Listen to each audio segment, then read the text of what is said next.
So for this micro bakery in Sweden, I decided to start with the minimum investment for me. Most important was to have at least a proper oven. I have a KitchenAid, and for those who follow me on the channel, they know I use it for all my recipes. So it's professional KitchenAid that I bought a long time ago, maybe 10 or 15 years ago. Even it's very shitty for mixing the dough. With experience, I know how to do pretty much to knead the dough properly.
For the oven, I bought a Whirlpool oven. It was the cheapest I found, maybe 500 euro. Yeah, it's just a basic oven for pastry, so there's no humidity. But I can make the humidity myself with a tray I put water, and I block on the other side the evacuation of the steam. And same for the tray, I just used whatever I had. And we even went to the place, you know, where they collect the trash to pick up some trays from the oven there. That's a very basic oven, and there's 4 levels. The function of this oven is extremely simple, and that's what I wanted. Temperature and the timer, that's all I need in the bakery. And even if I use it like 3 or 4 hours per day, it still works perfectly, so there's nothing to complain really. Baking is good, fan is pretty strong and pretty good.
In the micro bakery, we are two people, so there's my partner and me. One of us go in the morning to the waffle house, and the other one stay at home to sell to the customers who come. There's often people coming. The person who's here in the afternoon need to cook, so when we finish the day, we can finally eat like this. There's always someone here, and if the other one needs something at the waffle house, like for example now, she just write me, she needs some coffee and she needs some waffle dough. So I'm gonna make the waffle dough right now and the coffee, and I will bring them to her. It just takes like 2 minutes walk.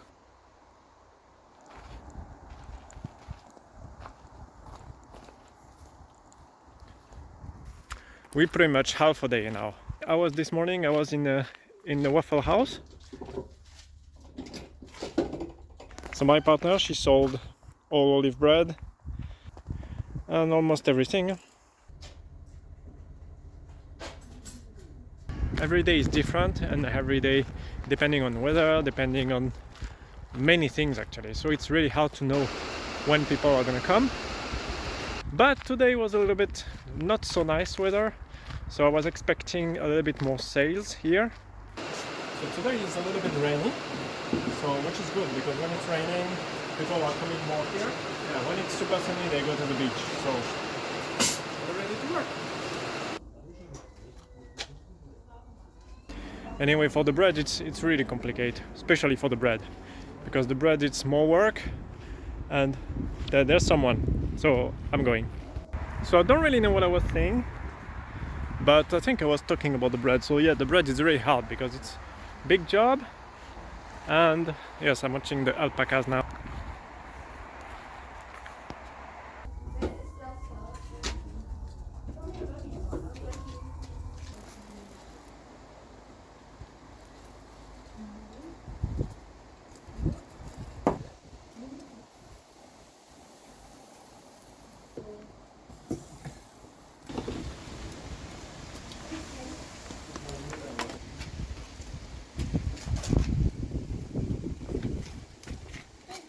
So basically, the season comes to an end quite very soon. The business worked pretty well. For some personal reason, I have to go to France. My partner, she couldn't find a job. Also, because in winter, it's not gonna work here for sure. Here, there's a garage. I could invest and make a nice bakery eventually inside, but I don't think it's worth the investment because mainly Swedish people, they don't really come in the bakery here. I worked in many places in the world and I never seen that, really never. People say because they're shy, some people say because they're curious, some people say they need time to trust people. I don't have time to wait for the Swedish to trust me. I make good product, I know I have good reviews. So yes, we had to move on then. That was a great experience. If anyone wonder about the money, how much we made, it was very good for the summer, for this short time. So I wanted to share my experience in my micro bakery as a professional baker.